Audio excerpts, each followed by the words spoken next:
Charles looked at Elise the way he'd seen men look at women on TV. "Elise, please," he said softly. "Can we do that thing again? The one the man and woman did in the video? I like it. It feels nice." Tears filled Elise's eyes as she shook her head. "No, Brother Charles, I won't do that again. It hurt too much. I never want to do it in my life again." Are you wondering how these children reached such a point?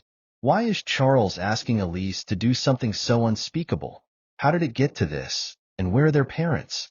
Stay with me as we uncover the heartbreaking story of Elise and Charles. 9-year-old Charles and his 7-year-old sister Elise were often left home alone.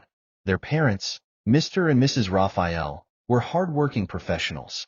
Charles and Elise had gotten used to being on their own, though it wasn't something they liked. They tried to pass the time with board games or drawing, but the TV always seemed to draw them in. One evening, Charles was watching a late-night show with bright lights, loud music, and adults laughing and talking in ways that seemed strange to him. The scenes moved quickly, full of excitement and mystery. Curious, he called out, "Elise, come here. Look at this." Elise rushed into the living room and sat next to her brother.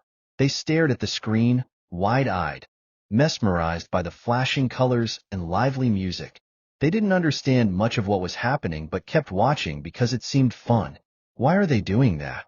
Elise asked, frowning in confusion. "I don't know," Charles replied. "Maybe it's something fun grown-ups do." The scenes continued, leaving their young minds curious but confused. What they didn't realize was that the images weren't meant for children. They were stepping into a world far beyond their understanding. Days after watching that strange show, the images lingered in their minds. Curiosity grew inside them. One afternoon, while their parents were at work, Charles turned to Elise, excitement lighting up his face. "Elise, do you remember that thing we saw on TV?" he asked in a hushed voice. Elise frowned as unsettling images flashed in her mind. "I don't know, Brother Charles. It didn't feel right," she said hesitantly. But Charles had already decided. "Let's try it," he said with a playful smile, unaware of the seriousness of his words. To him, it seemed like just another game. Elise looked worried. "No, Brother Charles. Mom said we shouldn't copy things we see on TV," she replied softly. But Charles persisted. "Come on, Elise, it's just pretend. No one will know. Remember when you went outside even though Mom and Dad said not to? Nobody found out. But if you don't do this with me, I'll tell Dad." Feeling trapped, Elise hesitated. She didn't understand what to do. Finally, she nodded. "Okay, Brother Charles, let's do it." The curiosity that had always brought them together took a darker turn. Unlike their usual adventures, this time something was different. As they lay on the bed, Elise felt a sharp pain. She screamed and ran to the living room. "This is horrible, Brother Charles. I never want to do this again in my life," she cried, clutching her chest as tears streamed down her face. Charles didn't understand why Elise was so upset and wanted to continue, not realizing how wrong the situation had become. Elise, however, was deeply shaken. She knew this wasn't right. Days passed, and Elise could feel that Charles was changing. He had become more stubborn and insistent. Their playful bond no longer felt the same. One day, when their mother came home briefly to grab some documents, Elise gathered the courage to speak up. "Mom, can I talk to you?" she asked hesitantly. Mrs. Raphael, busy with phone calls and errands, didn't look up. "Not now, Elise. I'm in a hurry," she said, juggling her tasks. Elise stood there, her heart sinking. "Later, darling. Be a good girl," her mother said before rushing out the door. Tears streamed down Elise's face as she retreated to her room. She felt invisible in her own home, craving her mother's attention and understanding.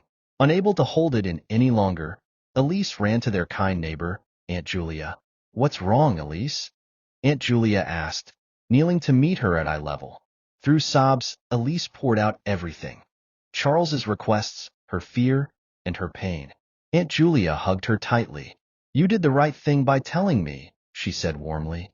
"You're safe now. I'll help you." When Elise's parents were told, they were shocked and defensive at first. "Charles wouldn't do something like that," Mr. Raphael insisted. "Maybe they misunderstood what they saw," Mrs. Raphael added. But Aunt Julia stood firm. Children see what they see, and they make sense of it in their own way. You've been so busy with work that you haven't noticed what your kids are exposed to. This is a wake-up call. Realizing their mistake, Mr. and Mrs. Raphael took action.